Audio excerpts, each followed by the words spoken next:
Hello students, இந்த வீடியோவில் second question பார்ப்போம். லாஸ்ட் வீடியோவில் நம்ம ஃபஸ்ட் கொஷின் பார்த்தோம்.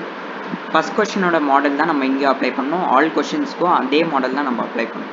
என்ன மாடல் பார்த்தோம்? ஃபர்ஸ்ட் ஆஃப் ஆல் ஃபஸ்ட் கொஷினை நான் திருப்பியும் ரிவைண்ட் பண்ணுறேன்.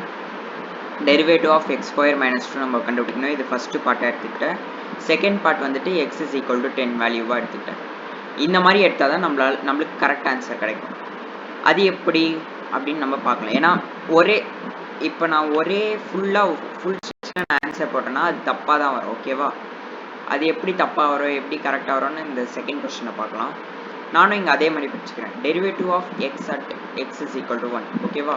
ஸோ நான் டெரிவேட்டிவ் ஆஃப் எக்ஸை கண்டுபிடிக்கணும் எப்போ எக்ஸோட வேல்யூ 1ஆக இருக்கும்போது. ஸோ இதை நான் ஃபஸ்ட் பார்ட் ஆஃப் த கொஸ்டினாக எடுத்துக்கிறேன். இது நான் செகண்ட் பார்ட் ஆஃப் த கொஸ்டினாக எடுத்துக்கிறேன். ஓகேவா? So listen, derivative of x என்ன? x is a variable. ஓகேவா? x power 1 இருக்கும். ஸோ இந்த 1 வந்துட்டு முன்னாடி வந்துடும், இங்கே -1 ஆகிடும். ஓகேவா? So 1x power 1 minus 1 which will be 1. ஓகேவா? So constant differentiation is, so 1 will be my answer. கரெக்டா? Now listen, இது வந்துட்டு நான் எக்ஸை டிஃப்ரென்ஷியேட் பண்ணும்போது என்ன ஆன்சர் வந்துச்சு? 1 வந்துச்சு. Because that is not a constant. எக்ஸை வந்துட்டு இங்கே நீங்கள் கான்ஸ்டண்ட்டாக எடுக்கக்கூடாது. ஒரு தனி ஒரு வேரியபிள் அது. ஓகேவா? ஸோ இது எஃப் டேஷ் ஆஃப் எக்ஸ். எதுக்கு எஃப் டேஷ் ஆஃப் எக்ஸ் போடுறோம்? பிகாஸ் நான் டிஃப்ரென்ஷியேட் பண்ணுறேன். So dash means it represents differentiation. So f dash of x, f dash of எக்ஸோட வேல்யூ என்ன வந்துச்சு? அதாவது எக்ஸை டிஃப்ரென்ஷியேட் பண்ணும்போது எனக்கு 1 வந்துச்சு. But second part of the question என்ன கொடுத்துருக்காங்க? F dash of 1 is equal to, அதாவது எக்ஸோட வேல்யூ 1 நான் சப்ஸ்டியூட் பண்ணனா என்னோட ஆன்சர் என்ன வரும்? இங்கே எக்ஸ்ன்னு ஒரு வேல்யூ இல்லை, எனக்கு 1 தான் இருக்குது. எக்ஸ்ன்னு ஒரு வேல்யூ இங்கே இல்லை. So 1 will be my answer. ஓகேவா? அதுவே நான் இது வேறு மாதிரி போடப்பேன். இது காப்பி பண்ணிட்டீங்களா? நான் இப்போ அழிக்கப்பேன்.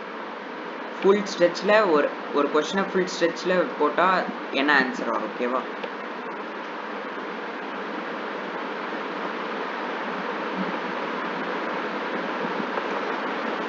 Derivative of x at x is equal to 1. ஓகேவா? Of x at x is equal to 1. Okay, now listen. So நம்ம எஃப் டேஷ் ஆஃப் எக்ஸ்ன்னு எடுத்துக்கிறோம், எக்ஸ்ன்னு எடுத்துக்கிறோம். ஓகேவா? ஃபுல் ஸ்ட்ரெச்சில் நான் போட்டேன்னா என்ன ஆகும்? எக்ஸோட வேல்யூ நான் இங்கேயே சப்ஸ்டியூட் பண்ணுறோம் 1. So f dash of 1 is equal to எக்ஸோட வேல்யூ நான் 1ன்னு சப்ஸ்டியூட் பண்ணுறேன். ஓகேவா? ஸோ இது டிஃப்ரென்ஷியேட், இங்கே டேஷ் இருக்குது. ஸோ இங்கே ஹோல் டேஷ் வரும், இங்கேயும் ஹோல் டேஷ் வரும். ஓகேவா? 1 நான் differentiate, 1 is a constant year. So 1 நான் டிஃப்ரென்ஷியேட் பண்ணேன்னா எனக்கு 0 கிடைக்கும், which will be a wrong answer. So இதுக்கு தான் நம்ம ஃபுல் ஸ்ட்ரெச்சில் ஒரு கொஸ்டினை போடக்கூடாது. ஓகேவா?